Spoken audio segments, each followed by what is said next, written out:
today's video, we are going to be breaking down every PLE that happened in 2025. Before we get started, make sure to like this video and subscribe for more content just like this. We start off with the Royal Rumble, which is one of my favorite PLEs of the year. We had the Women's Royal Rumble winner being Charlotte Flair. We also had a WWE Tag Team Championship match, 2 out of 3 falls with DIY and Motor City Machine Guns. Then we had Cody Rhodes versus Kevin Owens in a ladder match for the undisputed WWE Championship. I will say that for me, that was honestly a great match. I feel like in the moment, I didn't appreciate it enough because I'm anticipating the Royal Rumble matches. Overall, that was an incredible match after looking back at it and seeing clips and everything. Then we had the Men's Royal Rumble for the main event, with the winner being Jey Uso. Now looking back at the women's, I mean, you had some huge returns, right? With Nikki Bella, Alexa Bliss got a huge pop, of course, and then Charlotte Flair returning and winning the Royal Rumble. For the Men's Royal Rumble, though, for me in the moment, being a Jey Uso fan, it felt huge. We were about to see this big push with him going into WrestleMania, and of course, as we know, the run was kind of short-lived. So overall, I would give the Royal Rumble a B+.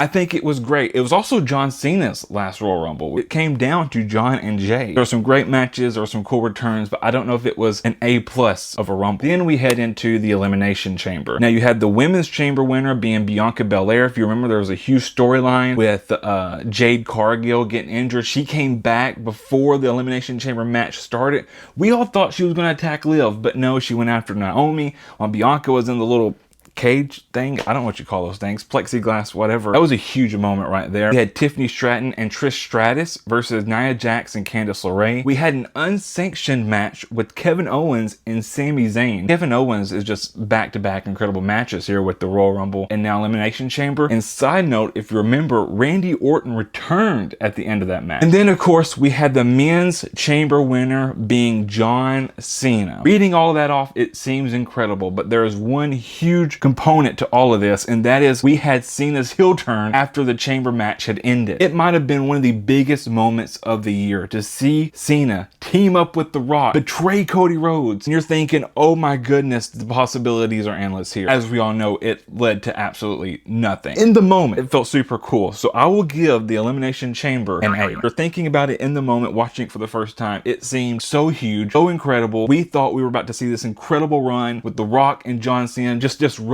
the whole WWE. I'm going to give it a solid A. Moving on to WrestleMania Night 1. We got the World Heavyweight Championship opening up the show, which wasn't even the main event, but whatever. Jey Uso versus Gunther had a World Tag Team Championship match with the New Day versus the War Raiders. We had Jade Cargill versus Naomi. Then we had a WWE United States Championship match with Jacob Fatu versus LA Knight. We had El Grande versus Rey Fenix. Am I the only one who just does not remember this match happening at all? We had a WWE Women's Championship match with Tiffany Stratton versus Charlotte Flair. Then we had a triple threat match with Seth Rollins, Roman Reigns, and CM Punk. Overall, a very solid match card if you run it down like that. I think the huge part of WrestleMania Night 1 was the main event with Paul Heyman turning on his tribal chief Roman Reigns, then betraying his best friend CM Punk and aligning himself with Seth Rollins. Now we move on to WrestleMania Night 2. We start off the night with the Women's World Championship match, Io Sky versus Bianca Belair versus Rhea Ripley. A Sin City Street fight with Drew McIntyre versus Damian Priest. The WWE Intercontinental Championship with Dom Mysterio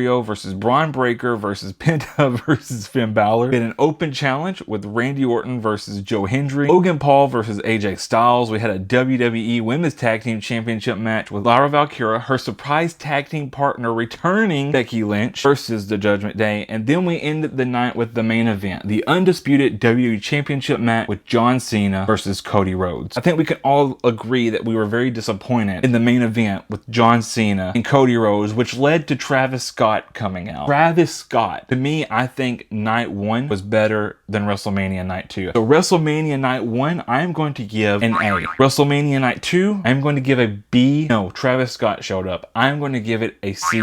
So overall for WrestleMania, what is that, a B-? I don't know how to add that up. Just because that Night 2 was just so disappointing with the main event. So many directions, we all expected it to come, and then you get Travis Scott. Next up, we got Backlash. We start off the night with the WWE United States Championship Championship match with Jacob Fatu versus Drew McIntyre versus Damian Priest versus LA Knight. We had a WWE Women's Intercontinental Championship with Lyra Valkyria versus Becky Lynch. Because if you remember, they won the tag team championships only to lose them the next night after Mania. Back to the Judgment Day, Becky Lynch turned on Lyra. The men's WWE Intercontinental Championship match with Dom Mysterio versus Penta. Then we had Gunther versus Pat McAfee. And then of course you got the main event, the undisputed WWE Championship, John Cena versus Randy Orton. I personally loved the Pat McAfee versus Gunther match. I don't know what the end game and all that was. If you remember, there was like a feud during commentary. There was some going back and forth with him and Gunther. It led to this match at Backlash. I don't know what the payoff would have been for Gunther or for Pat, honestly. They got this match, so that was cool. Of course, you can never go wrong with the Randy Orton and John Cena match. That is such a throwback. That is such a nostalgia match. Of course, it led to an R-Truth interference. John Cena, being a heel at the time, cheating his way to victory. I'd give it a B+. I think it was a solid PLE, maybe my second favorite PLE of the year. Money in the Bank. The women's Money in the Bank match with the winner being Naomi. A WWE Intercontinental Championship with Dom Mysterio versus Octagon Jr. A WWE Women's Intercontinental Championship match with Becky Lynch versus Lyra again. The men's Money in the Bank match with Seth Rollins winning. Then of course we end it with a tag team match with Jey Uso and Cody Rhodes versus John Cena and Logan Paul. With it being the Money in the Bank, I feel like, again, going back to the Royal Rumble, there's a certain type of expectation you expect of it. I felt like the women's match was great. Jey Uso and Cody Rhodes and John Cena and Logan Paul. Sure, it was great to have John Cena in a match again, but John Cena's on his retirement run. I don't know if I want to see him in a tag team match for the main event at Money in the Bank. The rest of the night kind of felt lacking. Although, if you remember, during this time is when R-Truth apparently got fired. Was it a work? Was it not? We don't know. But he did return during that match as a masked man, surprised everyone. So that was pretty cool. But again, they went nowhere with that storyline in R-Truth. He showed up on Monday Night Raw, cut his hair, and then went back to being R-Truth. A lot of possibilities, a lot left on the table. I'm going to give this PLE a B-. Now we head into Night of Champions. We had the King of the Ring match with Cody Rhodes versus Randy Orton. The street fight with Rhea Ripley versus Raquel Rodriguez. Sami Zayn versus Karrion Kross. We had a WWE United States Championship match with Solo Sikoa versus Jacob Fatu. Queen of the Ring match with Jade Cargill versus Asuka. Then we had a main event with the undisputed WWE Championship, John Cena versus CM Punk. Overall, not a bad PLE. You know, we got to see Cody Rhodes versus Randy Orton, which is pretty classic. How did Asuka get into the mix with the Queen of the Ring? I don't remember that at all. Then, of course, we had Cena versus Punk. I felt like the build-up to that match was great. If you remember, we got a Cena pipe bomb. Overall, though, was Night of Champions an amazing PLE? I don't think so. So I'm going to grade this. I'm gonna grade it a C+. The Cena and Punk match, an A. Now we head into Evolution, which probably was the best PLE of the year, honestly. We start off with the WWE Women's Intercontinental Championship match with Becky Lynch versus Bayley versus Lara. We had the NXT Women's Championship match with JC Jane versus Jordan Grace. And if you remember, that led to Blake Monroe turning on Jordan Grace. We had a Women's Tag Team Championship match with the Judgment Day versus Charlotte Flair and Alexa Bliss versus the Kabuki Warriors versus Soruka and Zarya. We had a WWE Women's Championship match with Tiffany Stratton versus Trish Stratus. A no-hold-barred match, Jade Cargill versus Naomi. We had a 20-women battle royal with the winner being Stephanie Valkyria. There's so much to break down here, but the one thing I want to point out is the Naomi cash-in. That match was already incredible. We had no clue who was going to win it. It was such back and forth. They were in the crowd. Everything was going on, and then to hear Naomi's music hit, all along we're expecting her to cash in on Tiffany Stratton or whoever is on SmackDown. It was a wild way to end the night. Overall, I'm going to give Evolution an A+.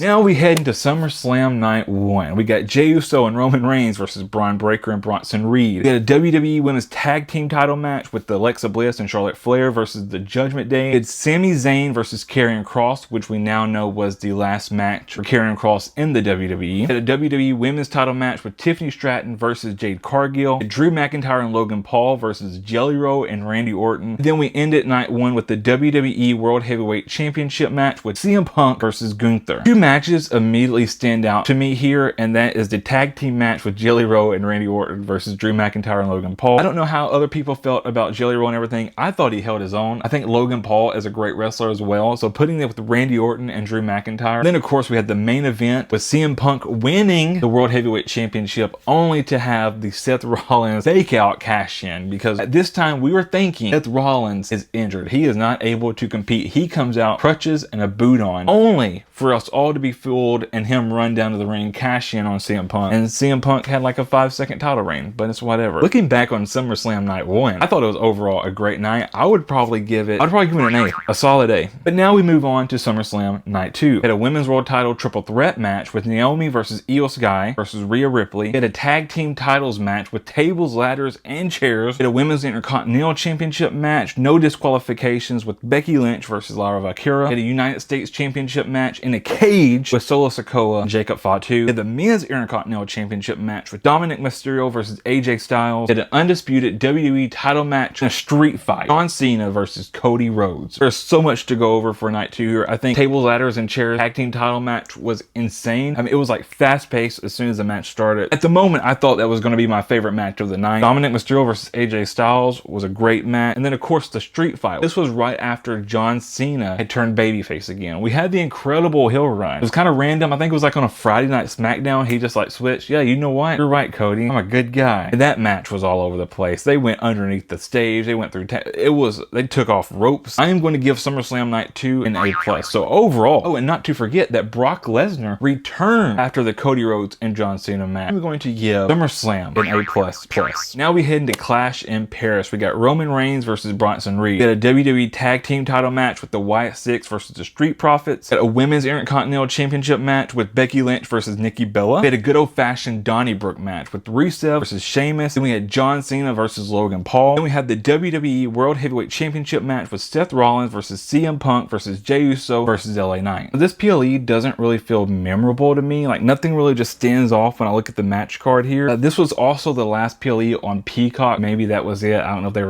they were just putting in so much effort to prepare, switch over to ESPN, and was just kind of like, okay, this is our last one on Peacock. Let's just get it over with. Overall, it was just an average PLE. I think nothing huge. So with that, I'm going to give Clash in Paris a D+. I know that's really low. I don't think anything stands out to me when I look at this. To the first PLE on ESPN, the hype is there. WrestlePalooza, it's going to be huge. Got John Cena versus Brock Lesnar to start out the night here. Prepare yourself, because that match lasted for a total 8 minutes. Brock Lesnar versus John Cena opened the night on WrestlePalooza, the first time on ESPN. I don't know what the point of this match was. We saw Lesnar return at SummerSlam, have this build up to John Cena versus Brock Lesnar again, and Brock Lesnar came in there and just destroyed Cena over and over again. That's how we started WrestlePalooza, if that's going to tell you anything about how the rest of the night went. We had a tag team match with Division versus the Usos, with the special guest referee being LA Knight. We had a women's world title match with Stephanie Valkyria versus Io Sky, AJ Lee and CM Punk versus Becky Lynch and Seth Rollins. Then of course we had a WWE Undisputed Championship match, Cody Rhodes versus Drew McIntyre. This may be the worst PLE of the year. Brock versus Cena was a letdown. It was a wasted match on Cena's retirement run overall. The only good thing that came out of this PLE was AJ Lee back in action. But overall, I think this PLE was just a huge flop. I'm gonna give it an F. You know what? An F+,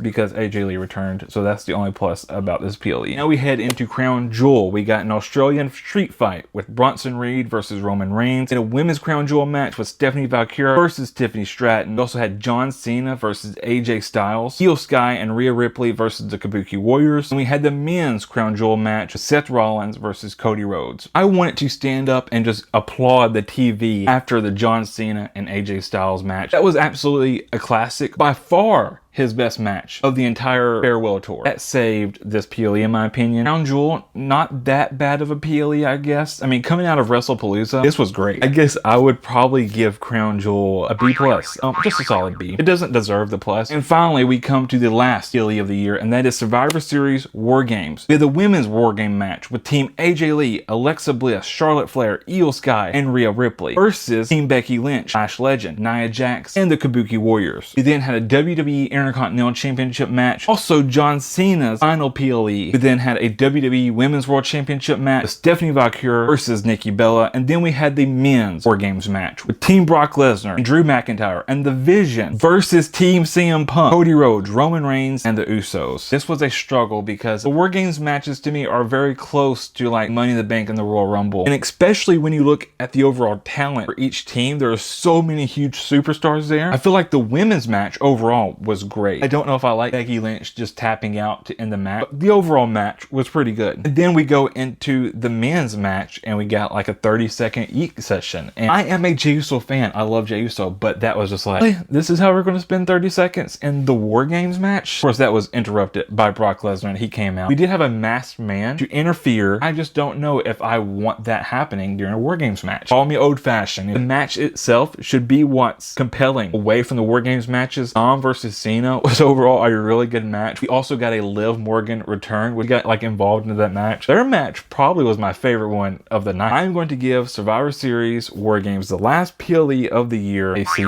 There you have it. That is every PLE of the year. Comment down below, what was your favorite match? What was your favorite PLE of the year? What was your disappointments? Thank you so much for watching, and we'll see you in the next one.